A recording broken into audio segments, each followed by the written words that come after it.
साधक 90 दिन पूरे कर फिर आईने में देख, तू वो नहीं रहेगा जो आज है। वीर्य बढ़ते ही आंखें साधारण मनुष्यों से भिन्न दिखने लगती हैं। वो चमक, वो स्थिरता, वो गहराई किसी दवा से नहीं आती। ऐसे चमत्कारी परिवर्तन घटित होंगे जिनकी तू आज कल्पना भी नहीं कर सकता। 90 दिन कोई संख्या नहीं, ये तेरा पुनर्जन्म है। हे तपस्वी, थाली भी तेरी साधना का हिस्सा है।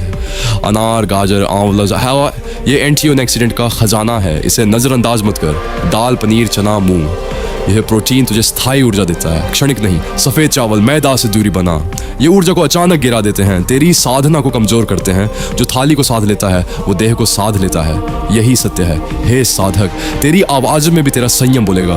गहरी दमदार आवाज़ का रहस्य है श्वास पर नियंत्रण, और ब्रह्मचर्य यही सिखाता है, चुपचाप बिना बताए।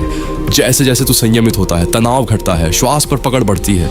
नियंत्रित श्वास फेफड़ों की क्षमता बढ़ाती है। तेरी आवाज़ में वो गहराई, वो दृढ़ता, वो आत्मविश्वास उतरता है जो सुनने वाले को रोक देता है। यही ब्रह्मचर्य है। साधक, भीतर से बाहर तक, हर स्तर पर रूपांतरण। छोटी छोटी इच्छाओं को त्याग कर जब आप अपनी ऊर्जा किसी बड़े लक्ष्य की ओर मोड़ते हैं, तब भीतर एक नया स्वाभिमान जन्म लेता है। धीरे धीरे मन शांत होता है, विचार साफ होने लगते हैं, और आप दूसरों की राय से ऊपर उठकर खुद। जो लड़के सीरियसली चेंज होना चाहते हैं, उनके लिए मैंने ब्रह्मचर्य गाइड बनाई है।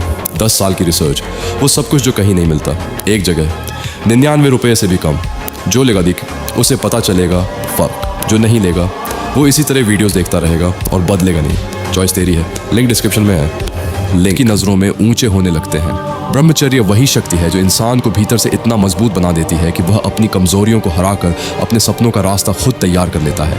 ब्रह्मचर्य तभी आसान होता है जब जीवन में कोई उद्देश्य हो, जब आपको पता होता है कि आप किस दिशा में जा रहे हैं, किस लक्ष्य के लिए संघर्ष कर रहे हैं। तब मन खुद ब खुद छोटी सुख सुविधाओं से दूर हो जाता है।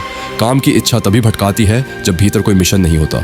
लेकिन जैसे ही आपका लक्ष्य साफ होता है, चाहे वह करियर हो, फिटनेस हो, अध्यात्म हो या आत्मविकास, आपका ध्यान बिखरने के बजाय एक आग की तरह केंद्रित होने लगता है। यही असली ब्रह्मचर्य है, खुद को रोकना नहीं, खुद को ऊंचा उठाना। ब्रह्मचर्य की प्रगति तभी दिखती है जब आपका मन दिन ब दिन हल्का, साफ और संयमित महसूस करने लगे। आपकी एकाग्रता बढ़ने लगती है, चेहरे पर गंभीरता और शांत ऊर्जा दिखने लगती है, और आपकी आत्मा के भीतर एक ऐसा आत्मविश्वास उठने लगता है जिसे किसी बाहरी तारीफ की जरूरत नहीं होती। दिमाग में शोर कम होने लगता है, रास्ता साफ दिखाई देने लगता है, और आप खुद को पहले से ज्यादा सम्मान देने लगते हैं। यही संकेत है कि आप सही दिशा में बढ़ रहे हो। अगर इन शब्दों ने आपके भीतर थोड़ी भी शांति, थोड़ी भी जागरूकता या बदलाव की एक छोटी सी चिंगारी जगाई है, तो याद रखिए, ऐसे ज्ञान का अस्तित्व केवल पढ़ने वालों पर नहीं बल्कि योगदान करने वालों पर टिकता है। आपका छोटा सा दान मेरे लिए राशि नहीं, ये एक संकल्प है कि ऐसा सच्चा, शुद्ध और जीवन बदलने वाला ज्ञान आगे भी लोगों तक पहुंचता रहे। आज आप जो भी सहयोग देते हैं वो इस प्रयास को और गहरा और व्यापक बनाता है। अगर ये कंटेंट आपके मन को छू गया हो तो कृपया इसे सिर्फ पढ़कर मत जाइए, एक छोटी सी सहायता करके इसे जीवित रख। भाई माफ करना, शायद मुझे यह मैसेज नहीं भेजना चाहिए था। बहुत दिनों तक खुद को रोकता रहा। हर बार लगा कि किसी तरह यह समय भी निकल जाएगा। हर किसी से यही कहा कि मैं ठीक हूँ, लेकिन सच यह है कि मैं ठीक नहीं हूँ। मैंने अपनी पूरी कोशिश की कि किसी के सामने हाथ न फैलाना पड़े। अपनी परेशानियों को अपने तक ही रखा, मुस्कुराने की कोशिश भी की ताकि किसी को मेरी मजबूरी दिखाई ना दे। लेकिन अब लगता है कि मेरे शब्द ही मेरा साथ छोड़ रहे हैं। मेरे पास इस समय आय का कोई स्रोत नहीं है। आर्थिक स्थिति इतनी कठिन हो चुकी है कि कई बार समझ नहीं आता अगला कदम क्या होगा।